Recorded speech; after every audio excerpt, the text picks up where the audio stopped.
सफला एकादशी व्रत कथा। महाराज युधिष्ठिर ने पूछा, हे जनार्दन, पौष कृष्ण एकादशी का क्या नाम है? उस दिन कौन से देवता का पूजन किया जाता है और उसकी क्या विधि है? कृपया मुझे बताएं। भक्तवत्सल भगवान श्री कृष्ण कहने लगे कि धर्मराज, मैं तुम्हारे स्नेह के कारण तुमसे कहता हूँ कि एकादशी व्रत के अतिरिक्त मैं अधिक से अधिक दक्षिणा पाने वाले यज्ञ से भी प्रसन्न नहीं होता हूँ। अतः इसे अत्यंत भक्ति और श्रद्धा से युक्त होकर करें। हे राजन, द्वादशी युक्त पौष कृष्ण एकादशी का महात्म्य तुम एकाग्रचित होकर सुनो। इस एकादशी का नाम सफला एकादशी है। इस एकादशी के देवता श्री नारायण हैं। विधिपूर्वक इस व्रत को करना चाहिए। जिस प्रकार नागों में शेषनाग, पक्षियों में गरुड़, सब ग्रहों में चंद्रमा, यज्ञों में अश्वमेध और देवताओं में भगवान विष्णु श्रेष्ठ हैं, उसी तरह सब व्रतों में एकादशी का व्रत श्रेष्ठ है। जो मनुष्य सदैव एकादशी का व्रत करते हैं वे मुझे परम प्रिय हैं। अब इस व्रत की विधि कहता हूँ। मेरी पूजा के लिए ऋतु के अनुकूल फल, नारियल, नींबू, नैवेद्य आदि 16 वस्तुओं का संग्रह करें। इस सामग्री से मेरी पूजा करने के बाद रात्रि जागरण करें। इस एकादशी के व्रत के समान यज्ञ, तीर्थ, दान, तप तथा और कोई दूसरा व्रत नहीं है। 5000 वर्ष तप करने से जो फल मिलता है उससे भी अधिक सफला एकादशी का व्रत करने से मिलता है। हे राजन, अब आप इस एकादशी की कथा सुनिए। चंपावती नगरी में एक महिष्मान नाम का राजा राज्य करता था। उसके 4 पुत्र थे। उन सब में लुम्पक नाम वाला बड़ा राजपुत्र महापापी था। वह पापी सदा परस्त्री और वेश्यागमन तथा दूसरे बुरे कामों में अपने पिता का धन नष्ट किया करता था। सदैव ही देवता, ब्राह्मण, वैष्णवों की निंदा किया करता था। जब राजा को अपने बड़े पुत्र के ऐसे कुकर्मों का पता चला तो उन्होंने उसे अपने राज्य से निकाल दिया।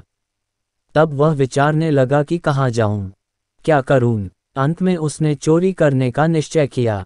दिन में वह वन में रहता और रात्रि को अपने पिता की नगरी में चोरी करता तथा प्रजा को तंग करने और उन्हें मारने का कुकर्म करता।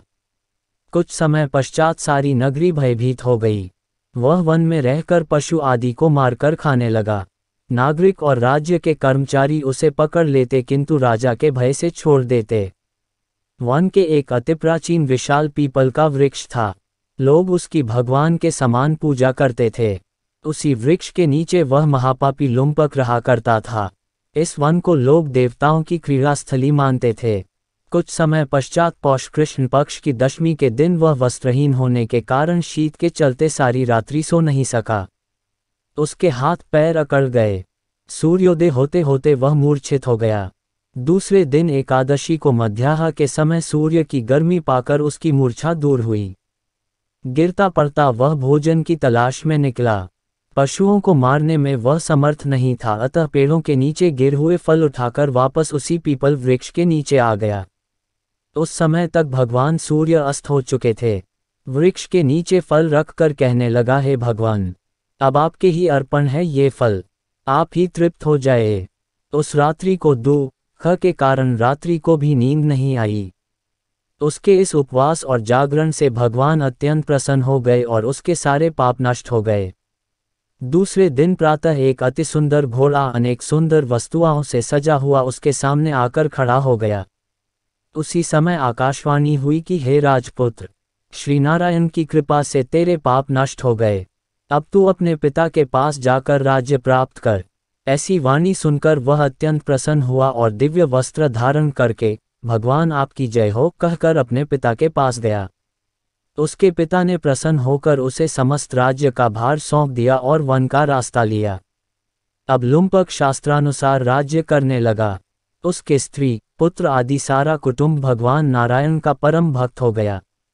वृद्ध होने पर वह भी अपने पुत्र को राज्य का भार सौंपकर वन में तपस्या करने चला गया और अंत समय में वैकुंठ को प्राप्त हुआ।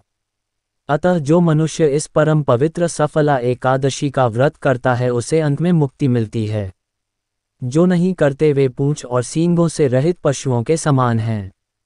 इस सफला एकादशी के महात्म्य को पढ़ने से अथवा श्रवण करने से मनुष्य को अश्वमेध यज्ञ का फल मिलता है।